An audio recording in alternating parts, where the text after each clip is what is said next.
Hello, my name is Carrie Brown and I am with the Central Mississippi Regional Library System. Today I'm going to be reading to you chapters 7 and 8 of A to Z Mysteries, The Goose's Gold. Written by Ron Roy, illustrated by John Stephen Gurney, published by Random House, New York. Chapter 7. Good idea, Dink said. Let's go to the dock. Hold on, Ruth Rose said. She opened the screen door, grabbed some towels, and yelled, Graham, we're going to the beach.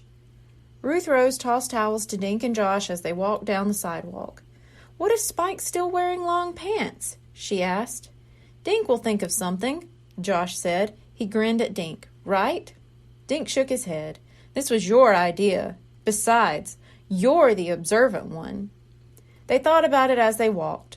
When they reached the boat dock, they still hadn't figured out what to do. I know, Josh said. I'll tell him Dink is thinking of getting a tattoo.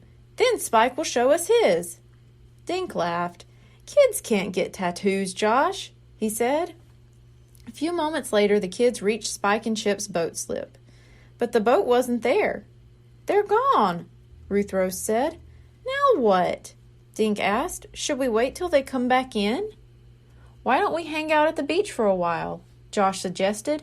That way we can have fun and watch for the boat at the same time.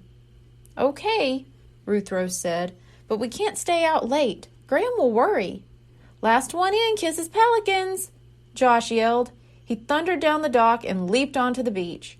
The kids swam, searched for shells, and buried Josh in the sand. By 5 o'clock, their skin was itchy with sunburn and salt. Look, isn't that their boat? Ruth Rose asked. A white boat was pulling in at the end of the dock. I think it is, Josh said. Come on. The kids ran back along the dock. They reached the boat as Chip was securing the lines. Spike was behind the wheel, just shutting down the motor. Both men were wearing t-shirts and jeans. Spike's ankles were covered. Did you go diving? Josh asked. We dive every day, Spike said, stepping out onto the dock. He patted his stomach. Right now, I need a couple of burgers. Ready, Chip? The kids walked with Spike and Chip to the end of the dock and said goodbye. We still didn't see a tattoo, Ruth Rose said as they headed for her grandmother's house. No, but I saw something else, Dink said. They finished painting the name of the boat. It's the Golden Goose. Josh looked at him. So? The guy at the airport said something about drowning a goose, Dink said. Maybe that's the goose he was talking about. But what does it mean? Ruth Rose asked. Boats don't drown. Dink shook his head. I don't know. A few minutes later, they saw Ruth Rose's grandmother. She was weeding in her front garden. Hi, Gram, Ruth Rose called. She looked up and waved. Tomorrow we go back to the boat and try again, Dink said, keeping his voice low. You guys with me? What is Spike still wearing long pants? Ruth Rose asked. Then I put my plan to work, Dink said. What plan? Josh asked. I tell him about the tattoo contest, Dink said. Josh stared at Dink. What contest? The one I just thought up? Dink said, tapping his head. I'm going to hang a poster down by the dock. The poster will announce a tattoo contest. Then I'll tell Spike and Chip about the contest. If Spike has a tattoo on his ankle, he might mention it, or even show it to us. Dinkus was in the sun too long, Josh whispered loudly to Ruth Rose. I think it's brilliant, Ruth Rose said. Come on, I'll ask Graham for paper and markers. Chapter 8. Dink jumped out of bed. He shook Josh by the shoulder. Josh, get up! We're going back to the dock. Josh opened one eye. Time is it? He asked sleepily. Dink glanced at the clock next to his bed. Almost 8. Hurry up! Dink dressed in shorts and a t-shirt. He washed, brushed his hair, and grabbed the poster he'd drawn the night before. Come on, Josh, he said, hurrying downstairs. Ruth Rose was sitting at the table spreading peanut butter on a bagel. Graham's out for her morning swim, she said. She pushed a plate of bagels toward Dink. Where's Josh? Dink sat down and reached for the strawberry jam. Still waking up, he said. Dink unrolled the poster as Josh stumbled into the kitchen. His red hair was sticking straight up. This plan had better work, he said. I was dreaming I was King Midas. only everything I touched turned to chocolate. Josh got a bagel and read Dink's poster through sleepy eyes. At the bottom, Dink had drawn a man's arm with a tattoo of an owl. Come one, come all. Tattoo contest on the pier. Sunday night at 8 o'clock. Cash prizes for the most creative tattoos. What happens when a bunch of people with tattoos show up and there's no contest? Josh asked. Dink shrugged. We have to find out if Spike has that tattoo on his ankle. Can you think of another way? Josh just shrugged. All right then, let's get going, Dink said. They each grabbed an apple and headed for the dock. Dink carried the poster and 4 thumbtacks. Even this early, people were strolling along the concrete pier. Dink tacked the poster to a light pole. Okay, now let's go find Spike and Chip, he said. They hurried to the dock. A few people were on their boats, drinking coffee and enjoying the morning sun. The Golden Goose was tied at its slip. Not a sound came from the boat.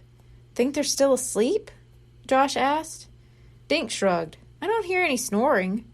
Ruth Rose peered through one of the round cabin windows. Nobody's down there, she said.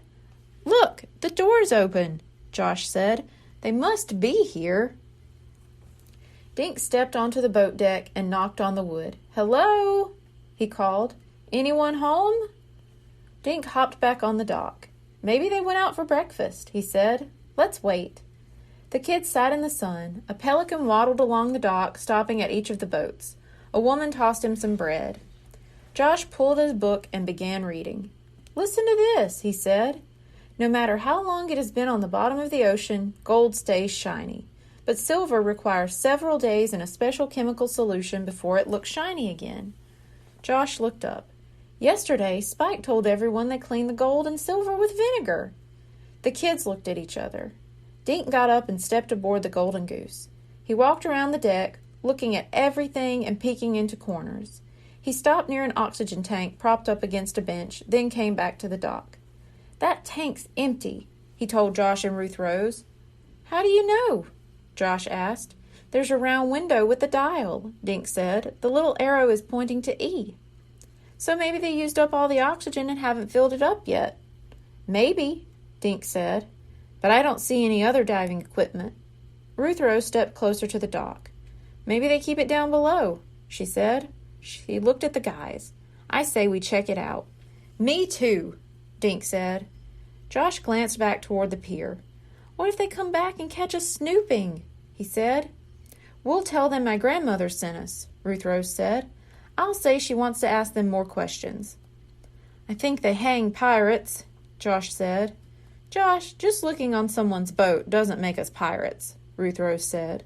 If they're trying to cheat my grandmother, I'm going to find out. Come on, we won't touch anything. We'll just look around. She hopped aboard the boat and scooted down the cabin stairs. Josh and Dink followed. The 3 stood in the middle of the small cabin. What a smell, Ruth Rose said. They aren't very neat, are they? Josh said. The beds were unmade, and the tiny kitchen was a jumble of dirty dishes and glasses. The small eating table was covered with sticky-looking stains. Dink glanced into a few dark corners. I still don't see... Shh! I heard something, Ruth Rose said. She pointed above their heads. Suddenly, they all heard footsteps. The kids looked at each other wide-eyed. Josh's face was white. Dink looked around the small cabin, then rushed toward a narrow door in the back. He yanked the door open and motioned for Josh and Ruth Rose to follow. Thank you. Be sure to tune in for chapters 9, 10, and 11.